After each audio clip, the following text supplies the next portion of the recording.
नमस्कार मित्रों, आप सभी का हमारे चैनल कृष्ण वाणी में स्वागत है।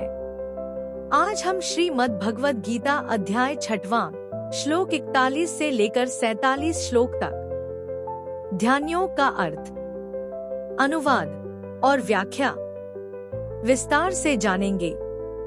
उससे पहले अगर आपने हमारे चैनल को सब्सक्राइब नहीं किया है तो तुरंत सब्सक्राइब कर लीजिए ताकि आपको ऐसी ही नई ज्ञानवर्धक और प्रेरणादायक वीडियो सबसे पहले मिलती रहे। और वीडियो को लाइक कीजिए और कमेंट में जय श्री राधे कृष्ण अवश्य लिखें ताकि श्री कृष्ण की कृपा आप सभी पर हमेशा बनी रहे। तो चलिए इस महत्वपूर्ण ज्ञानमयी यात्रा की ओर आगे बढ़ते हैं। श्लोक 41। प्राप्य पुण्यकृता लोकानुषित्वा शाश्वती समाह श्रुचिना श्रीमता ग्रहे योग भ्रष्टोभिजायते। भावार्थ, असफल योगी पवित्रात्माओं के लोकों में अनेकानेक वर्षों तक भोग करने के बाद या तो सदाचारी पुरुषों के परिवार में या धनवानों के कुल में जन्म लेता है। तात्पर्य, असफल योगियों की दो श्रेणियां हैं। एक वे जो बहुत थोड़ी उन्नति के बाद ही भ्रष्ट होते हैं, दूसरे वे जो दीर्घकाल तक योगाभ्यास के बाद भ्रष्ट होते हैं। जो योगी अल्पकालिक अभ्यास के बाद भ्रष्ट होता है वह स्वर्गलोक को जाता है, जहां केवल पुण्यात्माओं को प्रविष्ट होने दिया जाता है। वहां पर दीर्घकाल तक रहने के बाद उसे पुनः इस लोक में भेजा जाता है, जिससे वह किसी सदाचारी ब्राह्मण वैष्णव के कुल में या धनवान वणिक के कुल में जन्म ले सके। योगाभ्यास का वास्तविक उद्देश्य कृष्ण भावनामृत की सर्वोच्च सिद्धि प्राप्त करना है, जैसा कि इस अध्याय के अंतिम श्लोक में बताया गया है। किंतु जो इतने अध्यवसायी नहीं होते और जो भौतिक प्रलोभनों के कारण असफल हो जाते हैं, उन्हें अपनी भौतिक इच्छाओं की पूर्ति करने की अनुमति दी जाती है।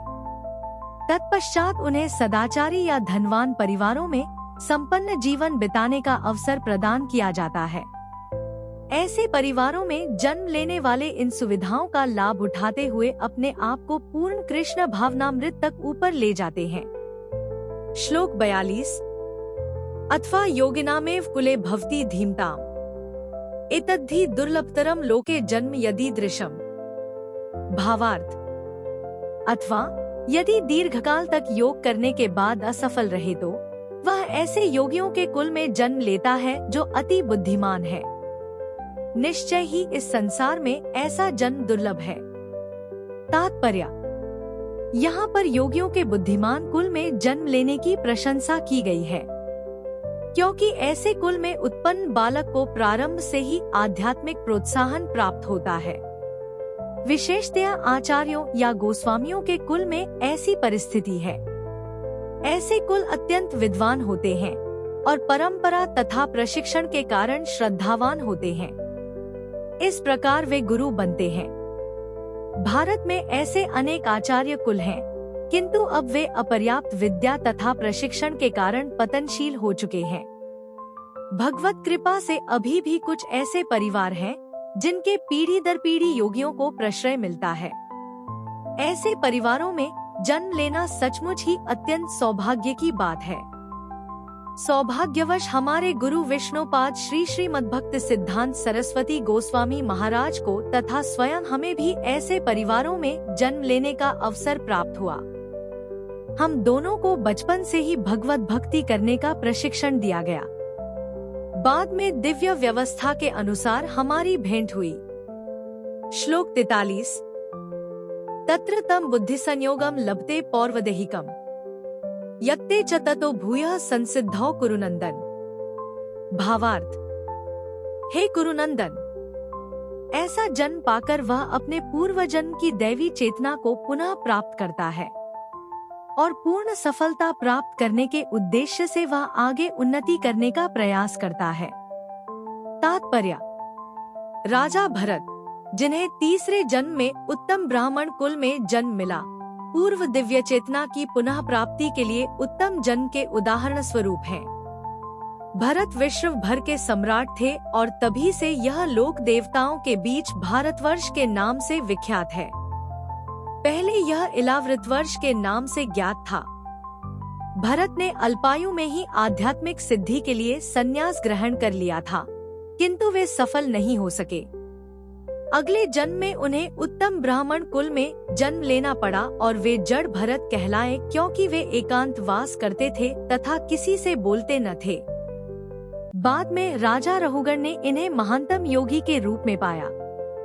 उनके जीवन से यह पता चलता है कि दिव्य प्रयास अथवा योगाभ्यास कभी व्यर्थ नहीं जाता। भगवत कृपा से योगी को कृष्ण भावनामृत में पूर्ण सिद्धि प्राप्त करने के बारंबार सुयोग प्राप्त होते रहते हैं। श्लोक 44। पूर्वाभ्यासेन तेनैव ह्रियते ह्यवशोऽपि स जिज्ञासुरपि योगस्य शब्द ब्रह्माति वर्तते। भावार्थ, अपने पूर्वजन्म की दैवी चेतना से वह न चाहते हुए भी स्वतः योग के नियमों की ओर आकर्षित होता है। ऐसा जिज्ञासु योगी शास्त्रों के अनुष्ठानों से परे स्थित होता है।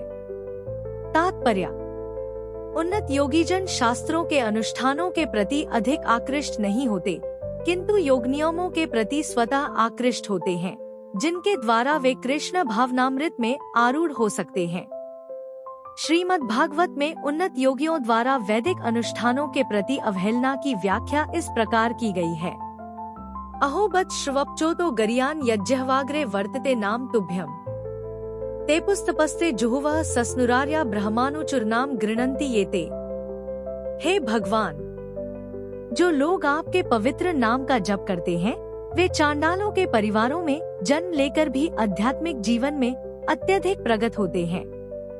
ऐसे जपकर्ता निस्संदेह सभी प्रकार के तप और यज्ञ कर चुके होते हैं, तीर्थ स्थानों में स्नान कर चुके होते हैं और समस्त शास्त्रों का अध्ययन कर चुके होते हैं।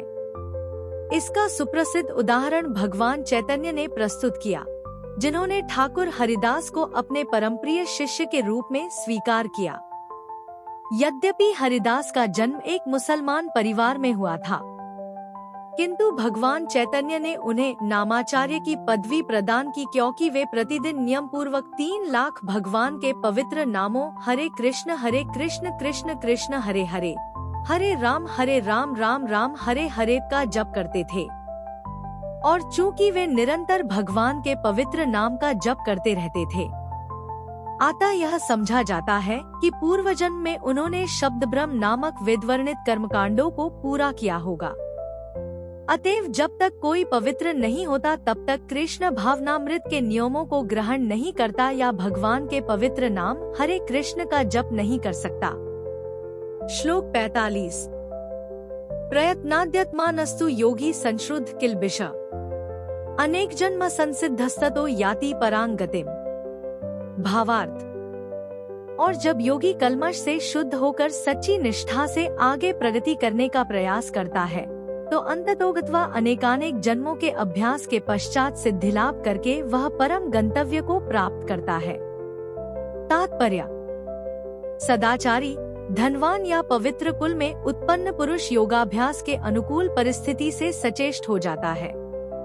अतः वह दृढ़ संकल्प करके अपने अधूरे कार्य को करने में लग जाता है और इस प्रकार वह अपने को समस्त भौतिक कल्मष से शुद्ध कर लेता है। समस्त कल्मष से मुक्त होने पर उसे परम सिद्धि कृष्ण भावनामृत प्राप्त होती है। कृष्ण भावनामृत ही समस्त कल्मष से मुक्त होने की पूर्ण अवस्था है। इसकी पुष्टि भगवद गीता में हुई है। येषां त्वन्तगत पापं जनाना पुण्य कर्मणाम ते द्वंद्वमोह निर्मुक्ता भजन्ते मां दृढ़व्रताः। अनेक जन्मों तक पुण्य कर्म करने से जब कोई समस्त कल्मष तथा मोहमय द्वंद्वों से पूर्णतया मुक्त हो जाता है, तभी वह भगवान की दिव्य प्रेम भक्ति में लग पता है। श्लोक 46। तपस्विभ्योऽधिको योगी ज्ञानिभ्योऽपि मतोऽधिकः कर्मेभ्यः शुचाधिको योगी तस्माद्योगी भवार्जुन। भावार्थ, योगी पुरुष तपस्वी से, ज्ञानी से तथा सकाम कर्मी से बढ़कर होता है। अतः हे अर्जुन, तुम सभी प्रकार से योगी बनो। तात्पर्य, जब हम योग का नाम लेते हैं तो हम अपनी चेतना को परम सत्य के साथ जोड़ने की बात करते हैं। विविध अभ्यासकर्ता इस पद्धति को ग्रहण की गई विशेष विधि के अनुसार विभिन्न नामों से पुकारते हैं। जब यह योग पद्धति सकाम कर्मों से मुख्यतः संबंधित होती है तो कर्मयोग कहलाती है। जब यह चिंतन से संबंधित होती है तो ज्ञान योग कहलाती है, और जब यह भगवान की भक्ति से संबंधित होती है तो भक्ति योग कहलाती है। भक्ति योग या कृष्ण भावनामृत समस्त योगों की परम सिद्धि है, जैसा कि अगले श्लोक में बताया जाएगा। भगवान ने यहाँ पर योग की श्रेष्ठता की पुष्टि की है, किंतु उन्होंने इसका उल्लेख नहीं किया कि यह भक्ति योग से श्रेष्ठ है। भक्ति योग पूर्ण आत्मज्ञान है, अतः इससे बढ़कर कुछ भी नहीं है। आत्मज्ञान के बिना तपस्या अपूर्ण है। परमेश्वर के प्रति समर्पित हुए बिना ज्ञान योग भी अपूर्ण है। सकाम कर्म भी कृष्ण भावनामृत के बिना समय का अपव्यय है। अतः यहाँ पर योग का सर्वाधिक प्रशंसित रूप भक्ति योग है, और इसकी अधिक व्याख्या अगले श्लोक में की गई है। श्लोक 47। योगिनांपि सर्वेषां मद्गतेनांतरात्मना श्रद्धावान भजते यो मां स मे युक्ततमो मता।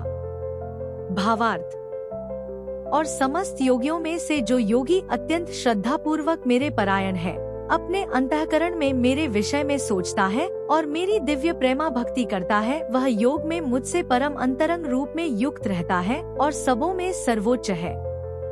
यही मेरा मत है। तात्पर्य: यहाँ पर भजते शब्द महत्वपूर्ण है। भजते भज धातु से बना है, जिसका अर्थ है सेवा करना। अंग्रेजी शब्द वर्शिप, पूजन, से यह भाव व्यक्त नहीं होता, क्योंकि इससे पूजा करना, सम्मान दिखाना तथा योग्य का सम्मान करना सूचित होता है। किंतु प्रेम तथा श्रद्धा पूर्वक सेवा तो श्री भगवान के निमित्त है। किसी सम्माननीय व्यक्ति या देवता की पूजा न करने वाले को अशिष्ट कहा जा सकता है, किंतु भगवान की सेवा न करने वाले की तो पूरी तरह भर्त्सना की जाती है। प्रत्येक जीव भगवान का अंश स्वरूप है, और इस तरह प्रत्येक जीव का अपने स्वभाव के अनुसार भगवान की सेवा करनी चाहिए। ऐसा न करने से वह नीचे गिर जाता है। भागवत पुराण में इसकी पुष्टि इस प्रकार हुई है: य एषा पुरुषं साक्षादात्म प्रभवमेश्वरम् न भजन्त्यव जानन्ति स्थानात् भ्रष्टाः पतन्त्यधः। जो मनुष्य अपने जीवनदाता आद्य भगवान की सेवा नहीं करता और अपने कर्तव्य में शिथिलता बरतता है, वह निश्चित रूप से अपनी स्वाभाविक स्थिति से नीचे गिरता है। भागवत पुराण के इस श्लोक में भजन्ति शब्द व्यवहृत हुआ है। भजन्ति शब्द का प्रयोग परमेश्वर के लिए ही प्रयुक्त किया जा सकता है, जबकि वर्शिप, पूजन, का प्रयोग देवताओं या अन्य किसी सामान्य जीव के लिए किया जाता है। अवजानन्ति मां मूढ़ा, केवल मूर्ख तथा धूर्त भगवान कृष्ण का उपहास करते हैं। ऐसे मूर्ख भगवत भक्ति की प्रवृत्ति न होने पर भी भगवत गीता का भाष्य कर बैठते हैं। फलतः वे भजन्ति तथा वर्शिप, पूजन शब्दों के अंतर को नहीं समझ पाते। भक्ति योग समस्त योगों की परिणति है। अन्य योग तो भक्ति योग में भक्ति तक पहुँचने के साधन मात्र हैं। योग का वास्तविक अर्थ भक्ति योग है। अन्य सारे योग भक्ति योग रूपी गंतव्य की दिशा में अग्रसर होते हैं। कर्मयोग से लेकर भक्ति योग तक का लंबा रास्ता आत्म साक्षात्कार तक जाता है। निष्काम कर्मयोग इस रास्ते, मार्ग का आरंभ है। जब कर्मयोग में ज्ञान तथा वैराग्य की वृद्धि होती है तो यह अवस्था ज्ञान योग कहलाती है।